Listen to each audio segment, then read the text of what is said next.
We are just before lunch, so I appreciate everybody sticking around. And thank you for coming back to our stage, Sten. Great to be at Resilience. We are here to talk about why ecosystems matter. Perhaps we should just get a baseline of what is a startup ecosystem in your experience? Yeah, there is the European dimension that we think about in Plural every day, and how do we make sure that there are more global champions coming out of Europe at large, and I mean at large, like ignoring Brexit and all of that. But more specifically, maybe the background is I'm Estonian. Half a Plural team is in Estonia. Estonia has the highest density of unicorns in this corner of the world, if not globally. But if you look at the foundational layers of the startup ecosystem, basically the backstory of that in 2005 when Skype was first sold, in 2006 the total VC investments in Estonia were $6 million that year. Oh. And in 2007 it dropped. Oh. Fast forward, in 21, in the era of free money, we peaked at 1.2 billion a year of investments. And today it has stabilized somewhere around like 400, 500 million a year. There are about 1,700 startups with a pulse in Estonia. And because of the digital government, we actually know. Mm-hmm. So there's at least one employee, at least €1 revenue or €1 taxes paid and so forth. And there's like a really buzzing ecosystem. And Estonia is 1.2 million people.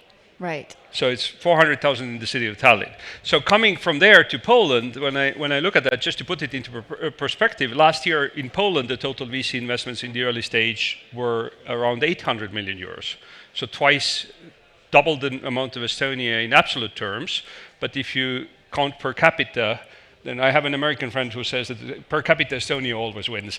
But just I think that just shows you the potential. Like there is nothing different in our history. There is nothing different in our culture. There is nothing different in the real sciences education. There is like nothing different in all of those things that could theoretically impact can you build a tech startup or not. Mm-hmm. And I think if you just look at the Estonian numbers, that's the Polish opportunity. I think that's why I think like having a broad-based startup ecosystem matters for actually having GDP level impact on your country. Right. So with an ecosystem like the one that exists in Estonia, Skype was founded, exited, created a level of a new playing field of founders who founded companies, grew them, exited, and now we're seeing the several generations later, they've become investors like you. And so that's what we're looking at in terms of trying to understand the impact of startups and their place within a country, its GDP, its ethos and mentality, right? Yeah, it's this, like really having this GDP level impact mentality. It's like startups, I think, when startups are small and in a country the size or economy the size of Poland, where there's a corner of startups in the defense industry, where there's a corner of startups building somewhere, like there are some guys and girls playing with drones, like it's easy to dismiss. Things get interesting if you start thinking about it as this is sort of the nascent future of your economy 10, 20 years from now. And so from that sort of tiny starts in Estonia, we've had basically now we're at 4.3% of GDP in Estonia comes from early stage tech. 2% of the working population in the country works in early stage tech. So it's really on the GDP level. And so now that when we're building Plural, what we want to do with Plural is to have GDP level impact on the economy of Europe. Right. And that means that, okay, how do you get to percentage point impact of 20 trillion European economy? What do you need to do for that? Like you have to create companies that grow to 100 billion euro, 200 billion euro valuation.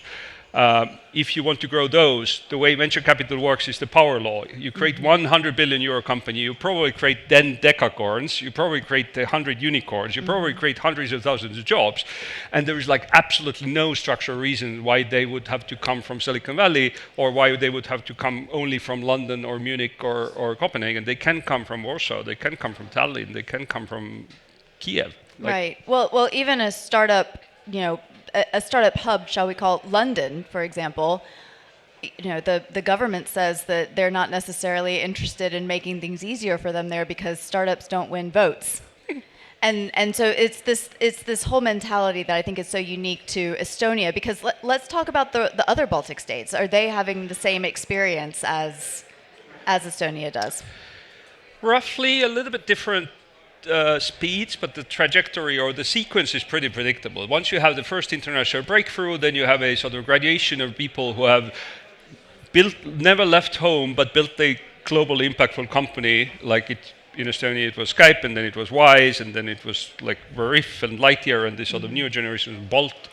And people leaving those companies, they are not going to take a job at the bank. Right. They will start something new and interesting. They will back their friends starting new and interesting. And that same ecosystem expansion is playing out in Lithuania very strongly around people who will build like Nord Security and Vinted and these companies. Yeah. And there's something similar happening in Latvia. So Estonia had a little bit of a head start because we got lucky with Skype, or like a very global, visible consumer story already 25 years ago. But it's happening all over. So what's the timeline required when one is looking at that type of trajectory? When I think about startups, when I've started my own companies, like I usually think of it as, okay, what's my mission for the next decade? So even the overnight successes typically tend to take like 8, 10, 12 years from inception to success.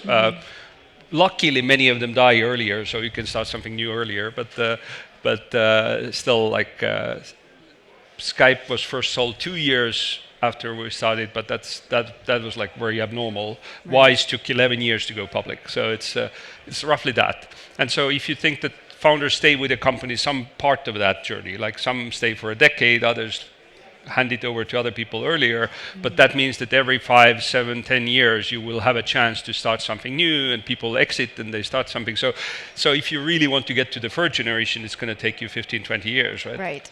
And so in your experience, where do you sit in that? Oh yeah, becoming the you old went from guy, employee to old founder. guys, and yeah, like back in our day. That's the benefit of growing older, is we get to sit back and say. I have to tell you, so counting again from that 2005-ish period, I think about 2015. So it took a decade before I started running into founders in Estonia that I hadn't met. It's like somebody's building a company, I don't know about it. And that's a fantastic feeling. That's when you feel that the ecosystem has expanded out from that sort of a small group of people at first. So talk about Plural. So you're not a seed investor. So we're very bullish here on early stage startups, given our background at TechCrunch. But also, we know in this unique ecosystem of defense and national security and resilience technologies, you have to be very highly capitalized a lot of the time to give you that runway before you get the contracts. Is this where Plural steps in? Yeah, so Plural is, we are early stage investors in broader terms. Mm-hmm. Like we typically do we lead Series Seed, Series A rounds, typically with like 2 to 12 million first investment, sometimes 20. But behind that, like behind the financials, the main point of Plural is that we felt that Europe doesn't have enough of this founders backing founders style of investing. Mm-hmm. In US, which has a way longer history of ecosystem development in tech, counting back from like 50s and 60s in venture and Silicon Valley as in chip making early on. So we've started a little bit later, and only now we've gotten people that have built companies and operated companies at scale coming to the market and starting to invest in the next generation. And in US, in top tier 1, tier 2 VC firms in the West Coast especially, about 60% of people who are deploying institutional venture capital have built a company before. They've either founded a startup or they've scaled a startup and so forth. In Europe, that percent is 8. Oh. So 9 out of 10 people deploying venture capital in Europe have never built a company. And that's fine for tons of them are amazing investors, and they come from banking and consulting and other disciplines, but there is something special about this early stage, having the empathy to a founder who's building something out of nothing, and their first customer failed and their CTO walked out and this thing happened, that thing. Like if you've been in those shoes, you have a little bit more different of a dialogue, and the board meetings are different and so forth.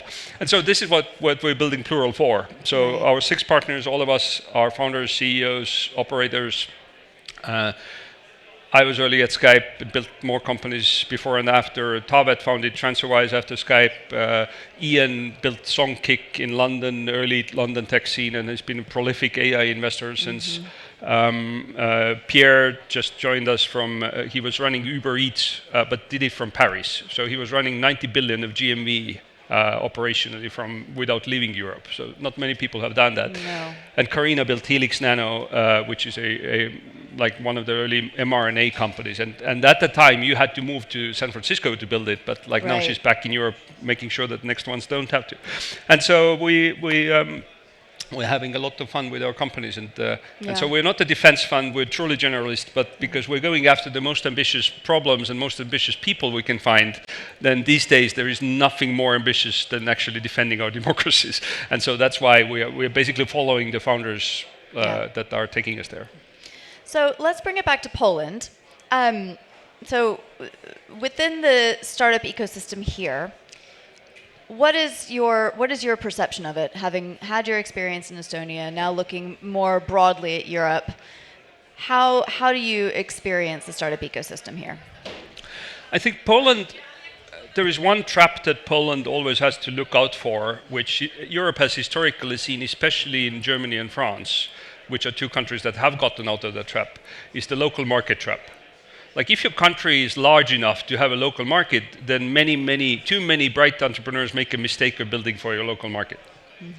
And so it used to be a problem in German and French companies. If you can serve 40, 60, 80 million people in your native language, then you will build a product that, and by the way, American startups used to have that problem as well before they truly started thinking globally. It was like 20 years ago, it was very normal for a US startup to hard code dollar signs and English language. How stupid is that? If you actually know how the planet works. But there is the same trap in Poland. So over the years I've met some amazing Polish founders who have grown the company to multi-million euros of revenue and I don't know 50 people. And you ask, what's your internal language? And they say Polish. It's like, okay, how are you going to hire the French marketing person or the globally competitive AI engineer from the UK? Are you going to change all your Slack language? They haven't even considered that. And that's because you can build a sizable business already before you go outside. And that's a luxury. And I'm very happy with this is not the case with the wave of founders and the wave of local venture capital investors like Expeditions and Balnord and people who have been on the stage now. That generation doesn't have that mindset. So I think we will see Poland get out of the trap very, very quickly. But I think it's also the same applies on the pan-European level. The challenge of European tech and European startup ecosystems is not I think a very common sort of misconception or a meme on pan-European level about Europe building tech is that Europe needs to build tech for Europe. We need to build our own Outlook because we can't rely on Microsoft, maybe. And that's stupid. I think the only mindset that matters is how can we build the global champions in respective fields that just happen to come from Europe, that just happen to come from Poland. And that's very easy bit to flip, actually. Right. I mean, it seems this is the running thread through all of the conversations that we have is how do we lift up out of our location and look out and we see great examples of this now. And so if we just look to the north. Absolutely. As an example there too. Thank you so much. Thank you. We will break for lunch now and come back in an hour. Thank you.